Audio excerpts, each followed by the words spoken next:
Okay. This is the contracts question from the July 2007 bar. It was question number 5. Now, the facts of this question are about 3/4 of a page, and it's too long for me to just read you the facts and then turn to the analysis and say, here's the analysis. What we want to do is to make a much more effective connection between the facts and the law, the issues that are raised by the facts, and the law that applies to those issues. So the style we're going to use is I'm going to read through the question as we come across facts. We're going to talk about the issues that we expect to be raised. Now keep in mind that you would do this during the bar exam. This is actually the way you would analyze the question under bar conditions, only faster, of course. But what people typically do when they're using this method is they often read through the question once and then come back and do the detailed analysis, just doing some gross analysis at first, then the detailed analysis afterwards. You may want to do that, you may not. In any event, I'm going to assume that you've done a quick read through here, and we're now going through looking for issues that are raised by the various facts here, what those issues are, what the law is on those issues, and then this is how you would organize your answer. Starting with the first paragraph, it says, Paula, a recent art school graduate, was trying to establish a reputation as an art acquisition agent. That is, an agent who finds works of art for collectors. It is a business where reliability and confidentiality are critical. Now that's an important phrase, because what it's telling you is that in the community of art collection agents, that there is an expectation that these people have a high degree of reliability and confidentiality. Very honest. They don't deceive you about paintings and things of that sort. And that's what people expect of these members of that community. It's critical. And so you can see some deception coming where somebody, namely Paula, doesn't live up to those standards and someone is deceived by it, and you're going to have to know the elements of fraud to show the fraud. But that's why they're telling you here that about this high degree of reliability and confidentiality. You might notice that this is almost like the agent having, the collection agent, it's almost like the agent having a fiduciary relationship with the people that they buy and sell with. You know, it's probably not a formal fiduciary relationship like a trustee and a beneficiary of a trust, but it's close to it. And if this were a fiduciary relationship, then the fiduciary, Paula, would have a duty of full disclosure and no deception. But even though this may not be quite a full fiduciary relationship, it's probably fiduciary enough that Paula has to live up to the standards of that profession. In any event, you see where this is going. Next paragraph. You see that some fraud is coming up. And you're going to have to know the elements of fraud. Now, an interesting point here is that on several of these questions that are showing up on the bar now, they are testing in these areas where you have this list of 4 or 5 components or something to make up the rule. You know, a lot of times a rule just has some simple components to it, but the elements of fraud, for example, has got 6 or 7 elements to make up fraud. I saw some other things on the bar where they were testing some of these. For example, when you are engaged in a ultra-hazardous activity, if you have to decide whether or not a particular activity is ultra-hazardous, well, the secondary statement's got a list of about 5 or 6 factors there. And there are other places where these lists of a half a dozen or so factors which are used are being tested by the bar, more so than I think they used to be. So you might keep that in mind. So here, Paula gets her first job.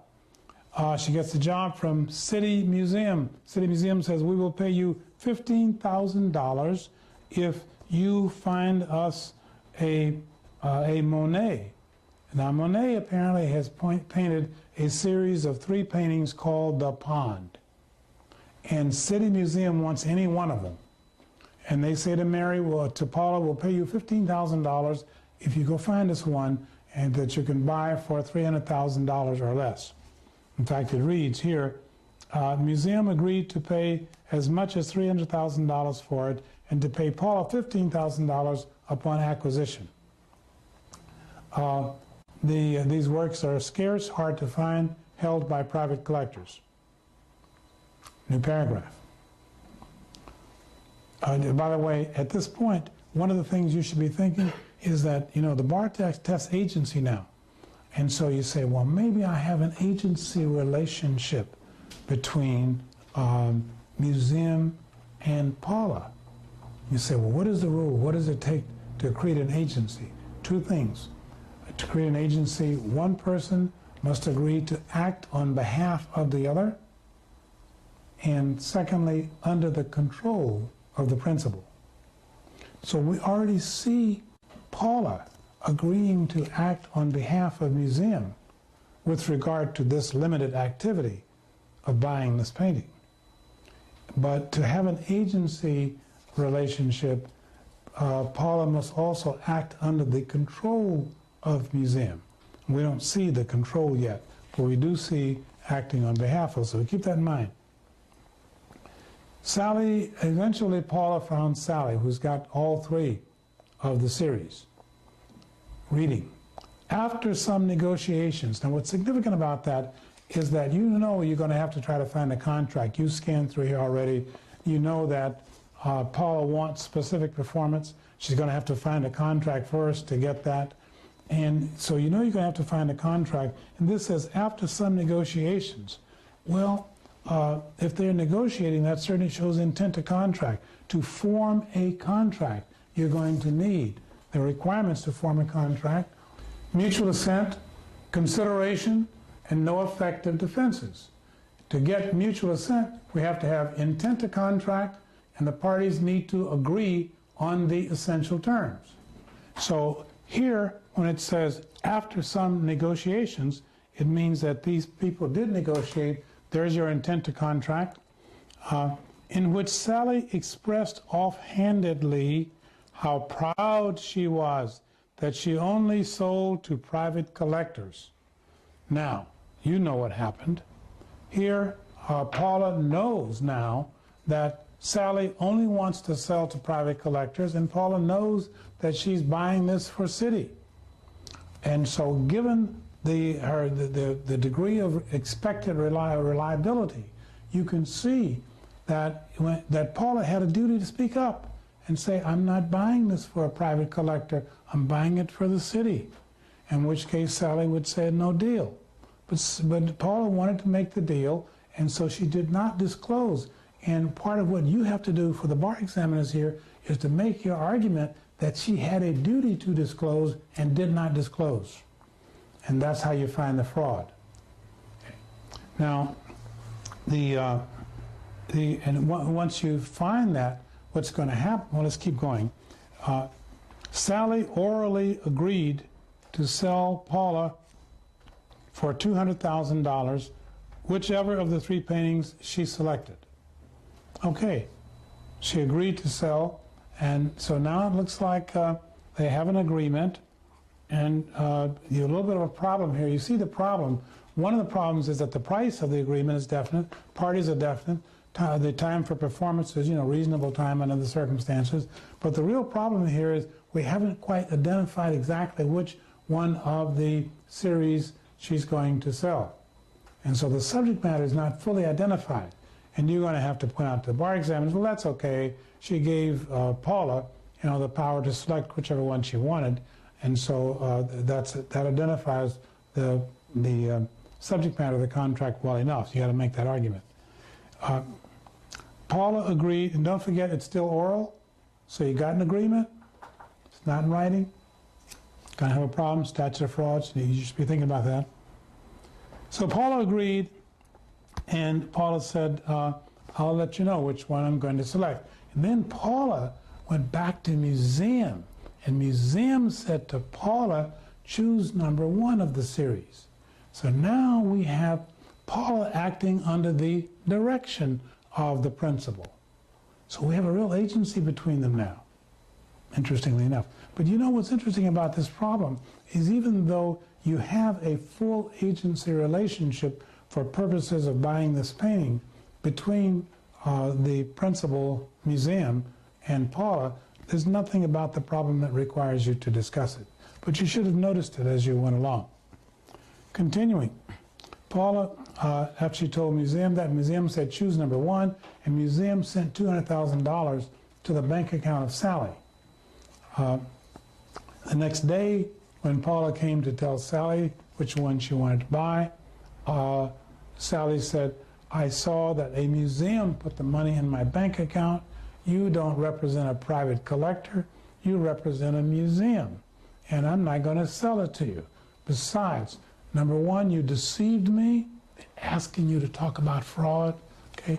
Number one, you deceived me, and number two, it says the contract is oral and you can't enforce it. Now, you know what's going to, and she offered her back the $200,000. Now, written on that cashier's check for $200,000 that Sally was trying to return to Paula were the words. Sally had written, quote, refund on first of Monet Pond's series. And of course, Sally signed the check.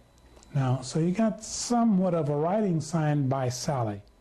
And so when Paula tries to sue for breach and Sally says it's oral, then Paula has got some writing.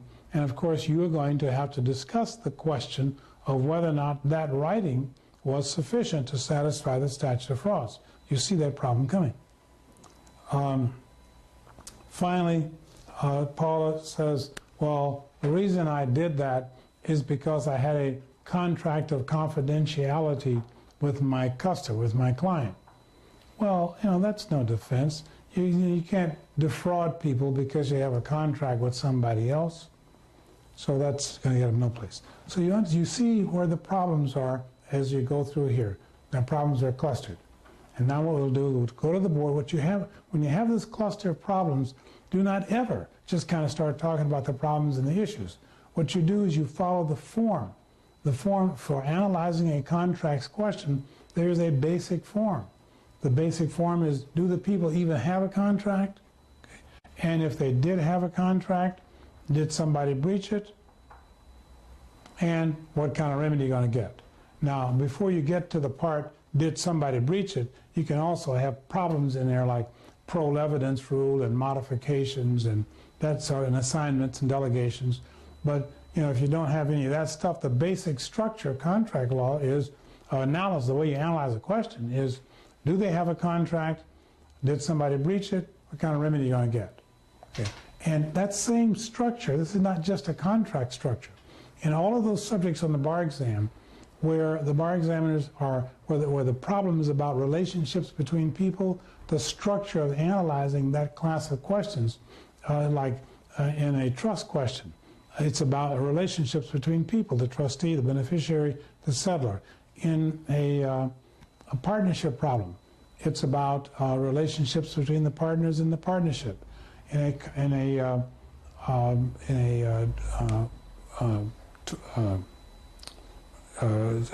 torts problem, I don't want to go torts, but in trying these business relationships in a corporation, I was trying to avoid the more complicated ones, but it works there too. In a corporation, the relationship is between the directors and the officers and the shareholders. And there are rules about those relationships. But what happens is that the way corporations law questions are always analyzed is, number one, do you even have a corporation? And if the answer is yes, so then, you know, who owes what kind of duties as a result of that? Do you have a partnership? If you do, what kind of duties and rights are as a result of that? Do you have a trust? If you do, what duties and rights result from that? Do you have a contract? What rights and duties result from the contract? And so I'm saying that this whole, that structure of analysis is a structure you want to follow. When we looked at the facts of the question, we saw where there were clusters of issues. But don't just go deal with the clusters of issues. Follow the structure. And the issues get presented within that structure. And so if we do that with this problem, here's what we get. First of all, here, on this board, you see that Paula wants specific performance of her contract. In order to get specific performance of her contract, the requirements are the remedy law must be inadequate, which means, of course, first you must have a remedy law, and here her remedy law certainly is inadequate because the painting is unique. Secondly, for specific performance, you need definite contract terms, feasible to enforce, and no equitable defenses, such as one of them being unclean hands, which comes up here. And you can see that already, can't you? Because Paula wants specific performance, but she was the one that deceived Sally. And that's going to turn out, it's going to show up here on the unclean hands.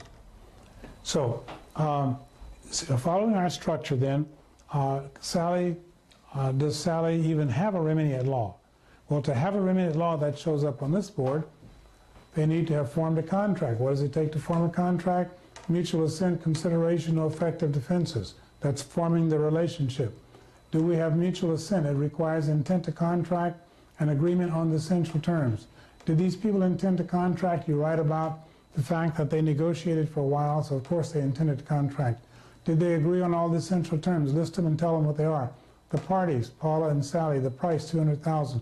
Subject matter. This is where you would discuss the fact that the subject matter wasn't completely specified, but a device for specifying it was included because Paula had the right to choose. The quantity was 1, time for performance would be reasonable time, so you now have mutual assent on the essential terms. Consideration is the bargain itself. One line is all you need to write about that. Then the defenses. What defenses is Sally going to offer when Paula tries to get specific performance? And then we put those defenses in detail on the next board.